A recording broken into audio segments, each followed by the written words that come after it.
पण मला एकच ध्यास होता, मी कपिल महामुनींचं व्याख्यान ते ऐकलं होतं.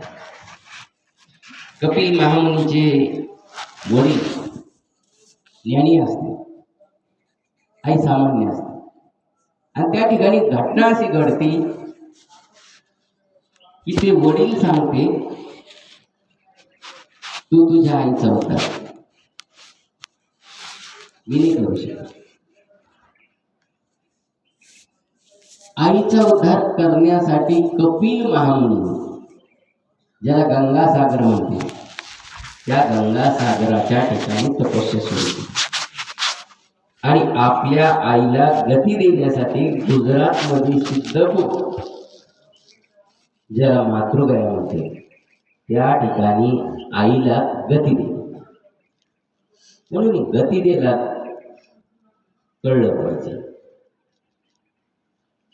जती कशाला म्हणते, गती कशाला म्हणते.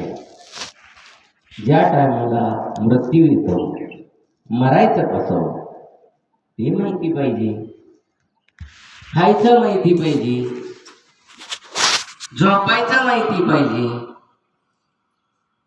दररोज दुपारी आमचे देवबाप्पा वामक कुशी घेत असतात, ऐकले देवा काऊन घेते?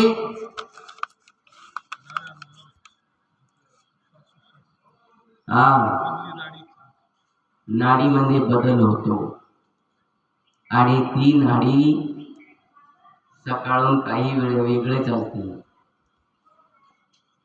3 तासांनी बदल होतो.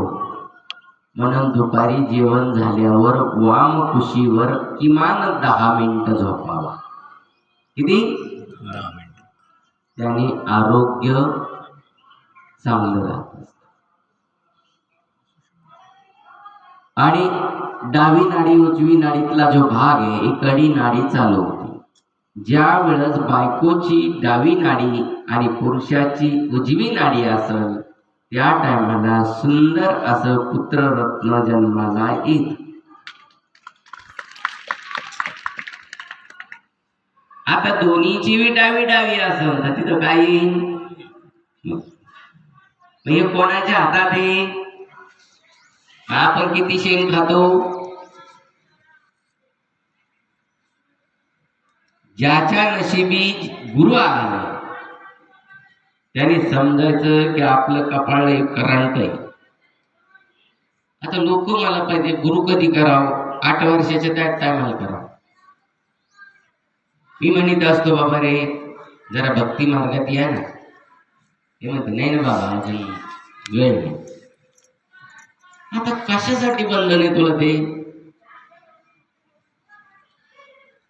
बाबा रे खाणारा असू दे, पिणारा असू दे, रंडेबाज असू दे, चोर असू दे, डकेत असू दे, अन्य काही असू दे, तू गुरु मार्गात ये, तुझं सोनं झाल्याशिवाय राहणार नाही.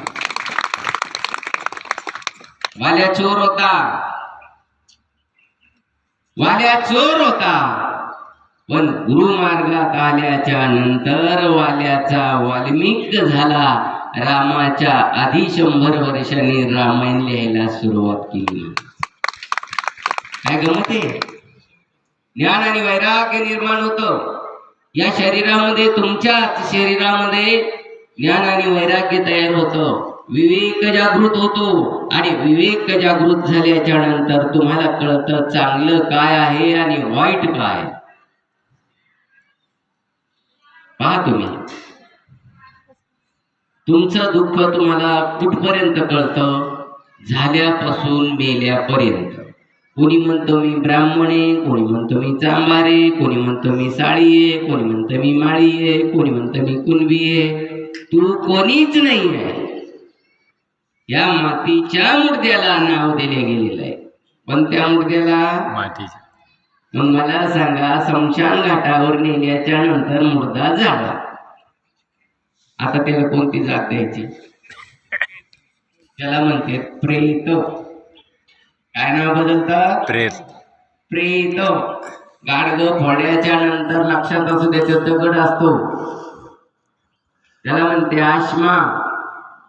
मग त्यावेळेस त्या माणसाला पुन्हा 13 दिवस म्हणावं लागतं आश्मस्वरूपाय. काय नाव पडलं?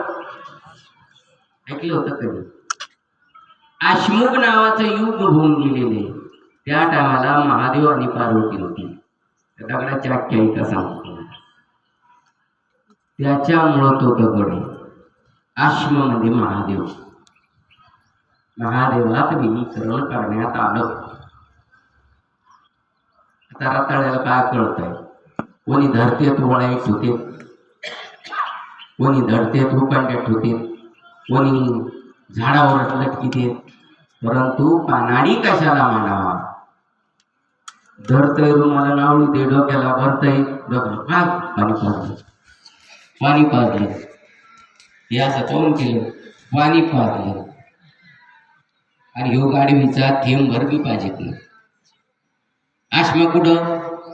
झाडाला वळ बरी तर बरी पाहुण्याने एखादी वळायची पेंडी उचलली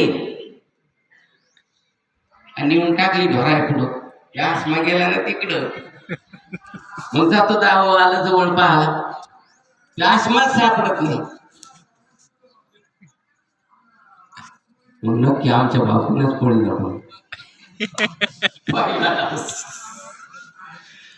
गलती कोणाची? आपली. आपणच आपल्या पायावर कसा दगड मारून घेतो हे तुमच्या लक्षात असू द्या. त्या आश्म्याची दररोज तिलांजली दिली गेली पाहिजे. आणि मृत्यू झाल्यानंतर अग्नी डाग दिल्यानंतर त्या ठिकाणी मुलीनी नातीनी पाणी धरणाराने भावानी जे काय